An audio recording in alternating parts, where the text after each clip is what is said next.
चले वहां से शंका दिल में डाल। एक बार पार्वती जी से मिले नारद जी। नारद जी कहलन पार्वती जी से कि का हो पार्वती जी, शंकर जी की गरबा में मुड़ीन का माला बाब, जाने लू मुड़िया कहाँ का कुल है, कैसन मुड़ी है। पार्वती जी कहली कि ना जाने ला। कहलन की तनी जाके आज पूछला जाई कैसन माला है। आज पार्वती पूछे लगली कि पूछी सकी शिव से शंका बुझाला, आ कैसन गले बीच मुड़ियन के माला।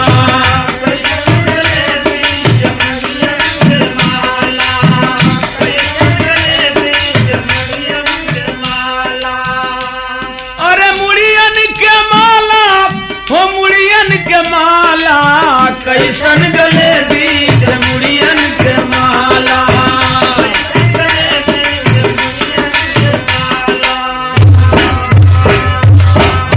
पूछी देली पार्वती ई गरबा में कैसन माला पहले हुआ। भगवान शंकर कहलन की अरे बाप रे, आज ले पार्वती पूछली ना, आज पूछे थे जरूर है में कुछ कलाम बाप। का कहलन लगे शिव सोचने नारद की चालबाजी है, लगे शिव सोचने नारद की चालबाजी है, उन्हीं की बात पर गिरजा भी आज राजी है। कहलन सुनाम तो है नारदवा तो नान कहलस पूछे के, कहली कि ना ही बतावा, कहल चाहे केहू ना कहलो से हमारा मतलब ना बाप। कहलन सुना बतावत है जी कैसन मुड़ी कमाला बाप। कहे शंकर की जब की तेरी मरनिया होती, कहे शंकर की जब की तेरी मरनिया होती, तुम्हारी मुड़ी ही इस माल की मनिया होती। तुम्हारी मुड़ी ही इस माल की मनिया होती। अरे खूले न भेद मोरा जिया घबराला, कैसन गले बीच मुड़ियन के माला।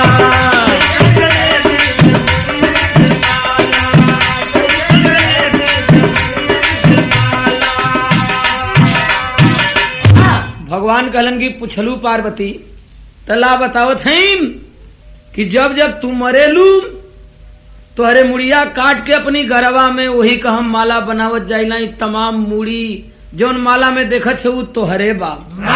पार्वती जी के और शंका हो गई, कहली जी भगवान से नहीं बतावा। सती बोली कि क्यों न आपकी मरण होती, हम ही मरेला तू ना मरेला, ये कैसन बात में भाई। सती बोली कि क्यों न आपकी मरण होती, बदल जाऊं मैं आपकी एक ही बदन होती। छिपा जो भेद उसे आज बताना होगा, पति पत्नी का धर्म वादा निभाना होगा। अरे अमरी बना ला, अरे अमरी बना ला हमें डमरुआला, कैसन गले बीच मुड़ियन के माला।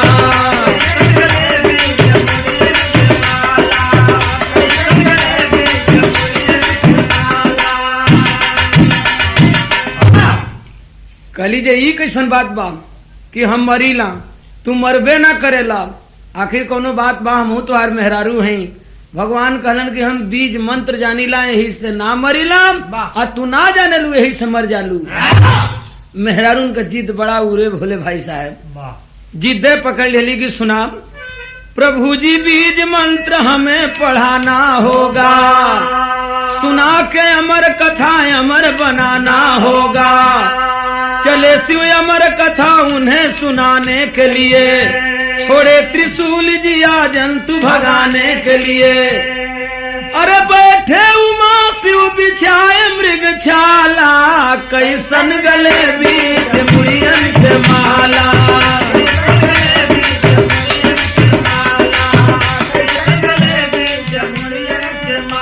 अरे मुड़ियन के माला, मुड़ियन के माला, कैसन गले बीच मुड़ियन के माला।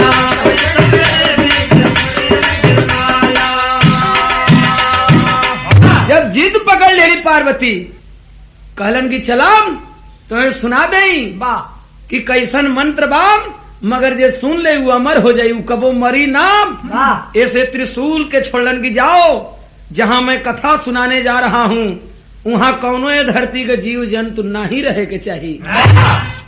त्रिशूल लखे दिया जितना जीव जंतु रहलन मृगछाला बिठाए के पार्वती भगवान भोला बैठ गेलन कथा सुनावे लगलन मगर हुआ क्या महादेव अमर कथा गिरजा को सुनाने लागे हुंकारी पार्वती उमा की निद आने लागे।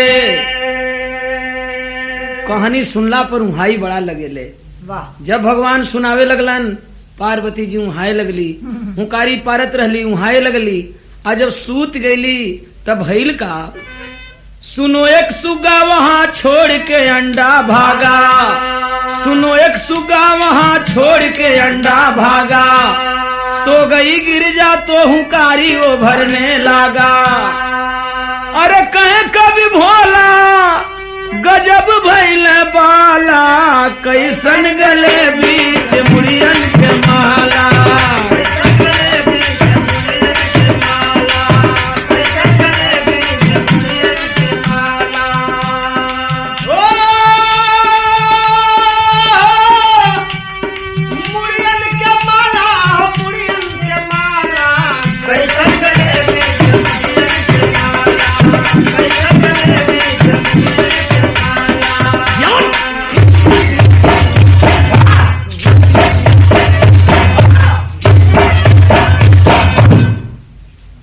पार्वती सो गईली ऐसन संजोग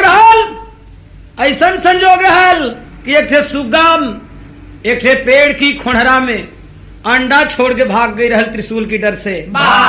अंडवा में जीव आ गई रहल आ सोचलस कि पार्वती जी अब सूत गईली हुंकारी भरे वाला केहू न बाम त कथा कहे लगलन भगवान पार्वती जी सुतल है आ ऊ कहे लगल अब भगवान समझलन जे पार्वतीये कहत है। जब कथा खत्म भइल कहलन की का हो पार्वती जी सुनलू पार्वती सुतल है जब जगौलन सुनलू है कथवा अमर कथा जौन बतौली है कहली कि हम तो सूत गई रहने हमें शंका हो गई कि कौन हुंकारी भर रहा था। वो समय का भाव बाप सुगनवा लेके भागी जनवा अरे सुगनवा लेके भागी जनवा भैली खत्म कहानी सती नींद से जागी।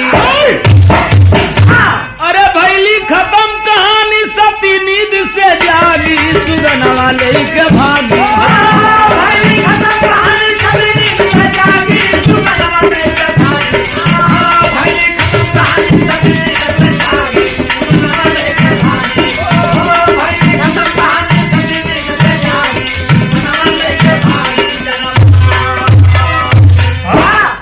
सरल स्वभाव से सती जी कह पड़ी जथा व्यथा कथा तमाम नींद से न सुन सकी समूल से सयल सुता की बात से अवाक शंभु कह पड़े बड़ा अनर्थ हो गया त्रिये तुम्हारी भूल से। समझ लिया है जीव कोई अन्य मंत्र मूल को समूल नष्ट कर अभी कहन लगे त्रिशूल से शुभ्र शिव की गर्ज से है हिल उठा मही पाताल काल भय से सुगना उड़ा ले जीव मूल से।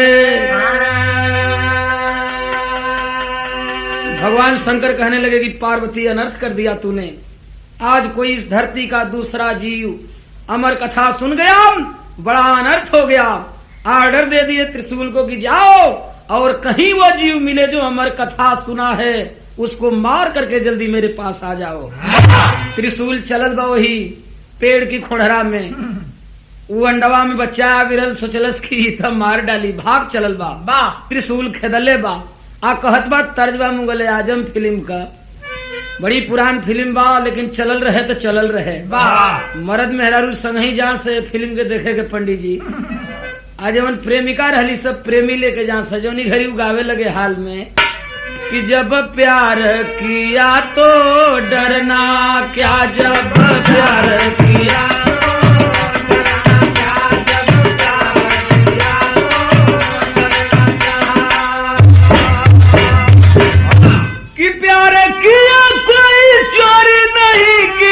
छुप छुप के आहे भरना, क्या जब प्यार किया तो डरना।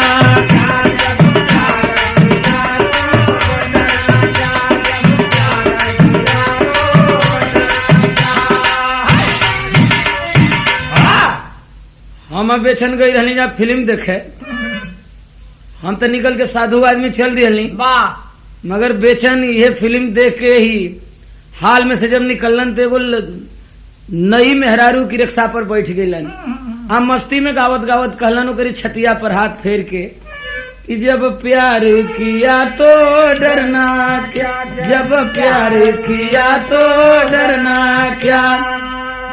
तब मस्ती में हाथ डलन बेचन, काशीनाथ तो निकल गई रहलन आगे वाह, आज ये हाथ डलन थोड़ा जूती निकाल के 4 जूती मरलस किया। बे ये सिनेमा हॉल नहीं है, ये रोड है। ये वो धुन रहे डॉक्टर कि जब घड़ी चलल रहे वो घड़ी जवान मस्त हो जासा, मगर त्रिशूल पीछे से खेद रहा है और अंडा भाग रहा है। तो भाव है, अरे बाची ना जी अरवा तो यहाँ रे, बाची ना जी अरवा तो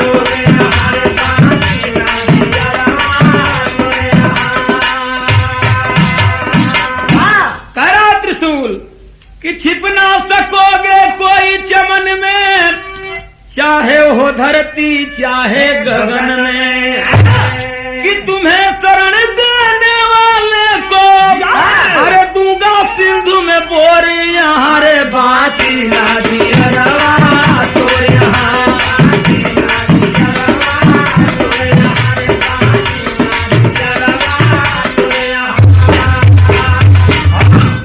कोई न राखे सुगा शरण में, 3 लोक 14 भुवन में।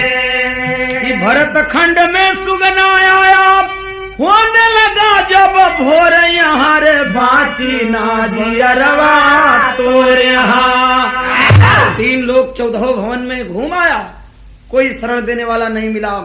जब इस भारत की धरती पर आया, सवेरे का वक्त था। उस समय हुआ क्या कि व्यासदेव की प्यारी लुगाई आलस में जब लिन्ह जमाई, कि हेल गया मुख अंदर सुगना, अरे त्रिशूल मन भय थोड़ी, यहाँ रे बाची ना जी अरवा तो यहाँ।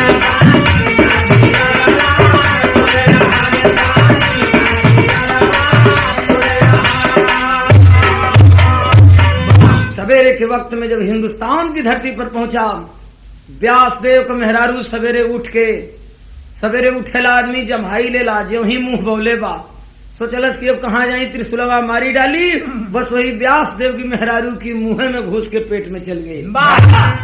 त्रिशूल खड़ा रह गया वहीं, सोच रहा है कि साबित हुआ त्रिशूल उदास, अरे साफ ज्ञानों में वेद प्रकाश हो, सुगनवा लेके भागी जनवा, बधनारी का वर्जित वेद विचारन लागी।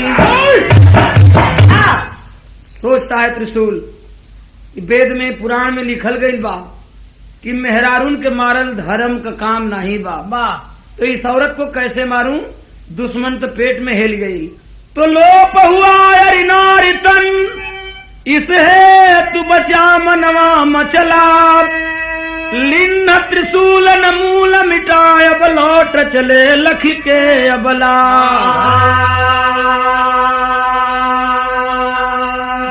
ले धीरज जा तब शिव से कहे, अरि की करतूत सभी बतला, ले दर से शिव डोल चले, मन व्याकुल क्रोध नहीं संभला।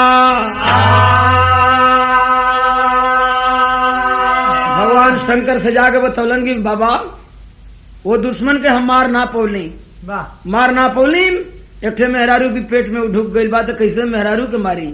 शंकर एड़ भंगी क्रोध में तमतमा उठे और आए व्यासदेव के दरवाजे पर। कहलन का तरज बड़ी पुरान बा भाई साहब, कि दो हंसों की जोड़ी अरे बिछड़ गयो रे, गजब भयो रामा जुलम भयो रे।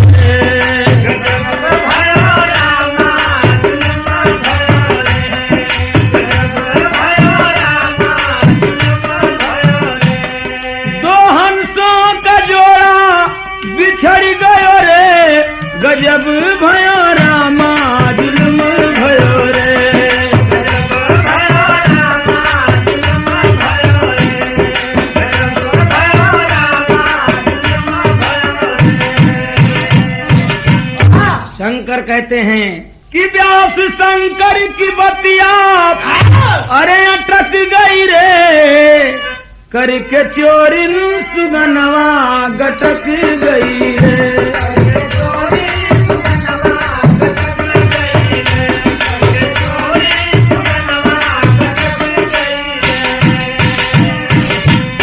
कहे शंकर की तेरी नारी ये बदीली है, चुरा कर चोर मेरा अब बनी हठीली है।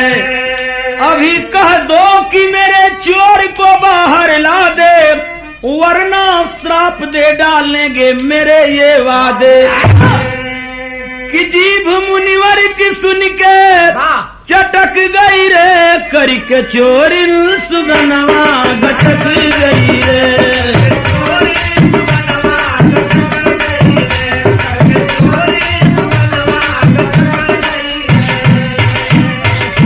कहते हैं जल्दी कर दो अपनी औरत से, मेरे दुश्मन को बाहर निकाल दे, वरना मैं ही शंकर हूँ, श्राप दे करके चला जाऊंगा। आज कांपने लगे व्यास जी। कहते हैं भगवान एक बात सुनिए कि खड़े कर जोर व्यास शंभु से सुनाते हैं, शरण आने वाले को सभी तो बचाते हैं। दया करके दयालु अब मेरा गुहार करो, शरण में आपकी आए हैं अब उद्धार करो। कि नारी शिव की चरण में लटक गई रे, करके चोरिन सुगनवा गटक गई रे।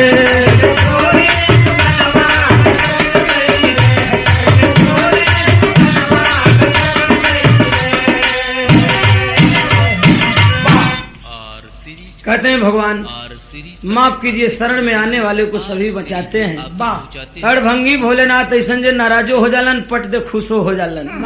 कलन जाओ तेरी बात पर हम बहुत खुश हैं। और एक बात सुन लो कि ले थीर हुए शिव बोले, ले थीर हुए शिव भोले, अरे लेते नाम दया दे डोले, सुगनवा ले के भागी जनवा।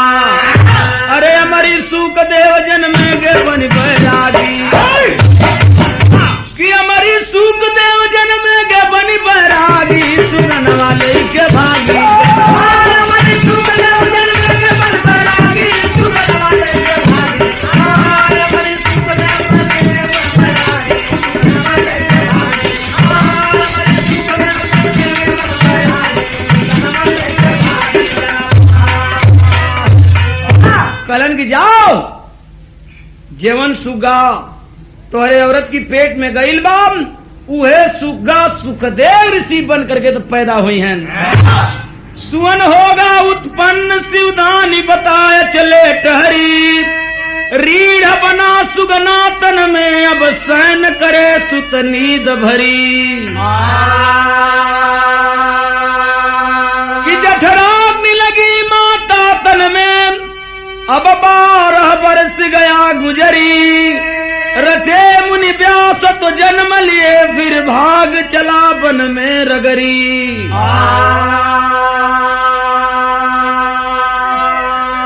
9वें महीना पर मेहरारून का लड़का होलन, मगर उस सुगा जब भीतर गईल सोचे लगल कि बहरमा जाई तो कहीं त्रिशूलवा मार मत दे।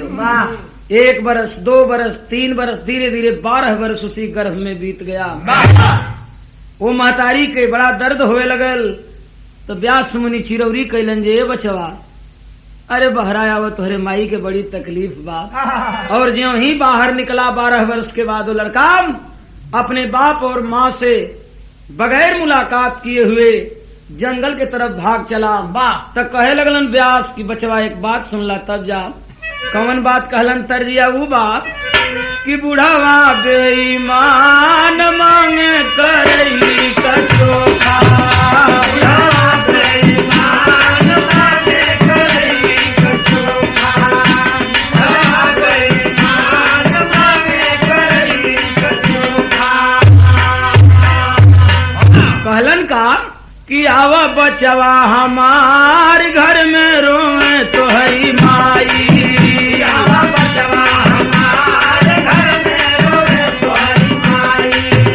आवा बचवा हमार घर में रोवे तोहरी माई। कि तोहरी माई गर्भवा में रखली न हो बरस बारह जोगाया। अरे होइल चाह बेगाना जाल ठुकराय बन के बेदर्दी हो बबुआ देखा अखिया पसार घर में रोवे तोहरी माई।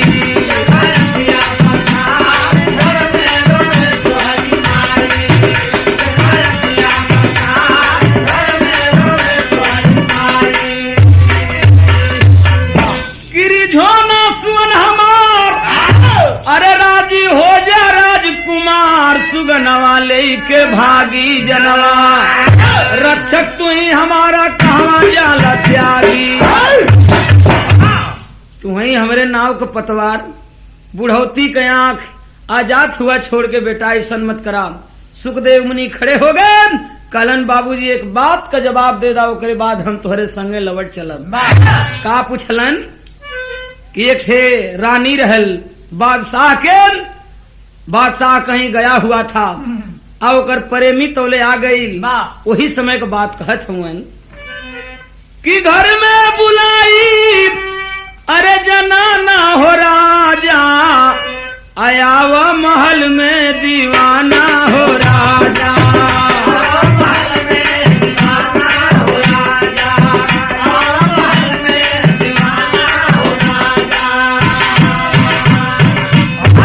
उसी समय में बादशाह वहां आ गया देख कर बीबी का मन घर में तो घबरा गया। बतावत हुवन एक थे बेगम का प्रेमी आई रहल ओकर मरद गई रहल बादशाह दूर आप वहीं अपनी प्रेमी से बतियवते रहल तौले बादशाह दुआरी पर खिड़की पर आकर के सिकड़ी झनका देहल कि हम आ गईली।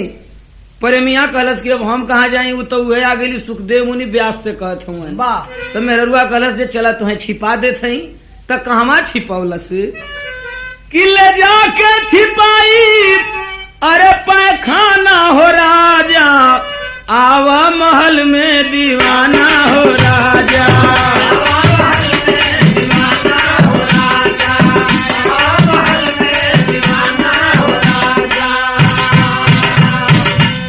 अपनी प्रेमियवा के ले जाके पैखाना घर में छिपा दिया। सुखदेव मुनि बतावत हुए व्यास जी से बादशाह आया अपने बेगम के साथ जौन मर्द मेहरारू करेलन त्योनो कैलस कि बादशाह बीबी से चल दिया संभोग करे पैखाने में पेशाब कर दी नवजुवक के सर पर। अपने औरत के साथ में संभोग किया वो बादशाह और करे पेशाब लगल रहल तो जाके पैखानवा में पेशाब कैलस वही में वो बैठल रहल ओकरे कपड़े पर मुथे लगल। और जब बादशाह चला गया तो प्रेमी फिर आईल कलश जे का हाल चल बा। मेहरुआ कलश की आज तक काम गड़बड़ा गई लेकिन काल का बात बतावत बा कि नारी बुलाई अरे कल्याणा हो राजा आवा महल में दीवाना हो राजा।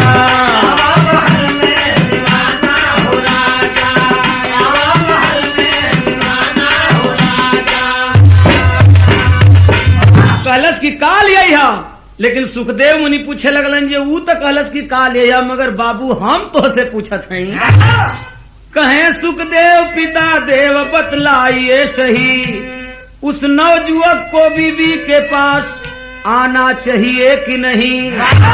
बोलवलस आवा तो बाबू व्यास जी नाम तो ना पकड़लन कहलन जे बाबू जी तनी बतला दा जे वो प्रेमी के काल आवे के चाहिए कि ना आवे के चाहिए। तो सुखदेव जी कह दिलन कि सबसे बुरा है उसको वहां जाना हो राजा आवा महल में दीवाना हो राजा। ना बेटा एक तो उस औरत का पति संभोग किया, दूसरे पैखाने में पेशाब किया और उसके ऊपर कर दिया, तो जिंदगी में उसको फिर उस दरवाजे पर कभी नहीं जाना चाहिए। कलन बाबू हमके जवाब दे दिला, बड़ा निक बात कहला, तो तनी हमके ही बता दा, तो क्यों मना उस युवक को एक रोज में कर रहे, वैसे ही हम मरीज को उस मर्ज ही में भर रहे।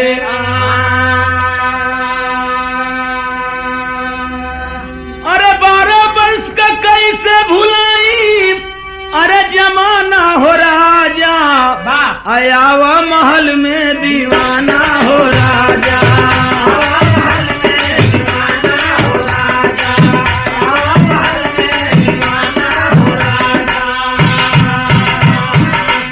कलंगी बाबू जीवन गंदगियों के एक दिन जब मिलल तो कहत हुआ वो के जिंदगी में कभी ना वहां जाए के चाहिए।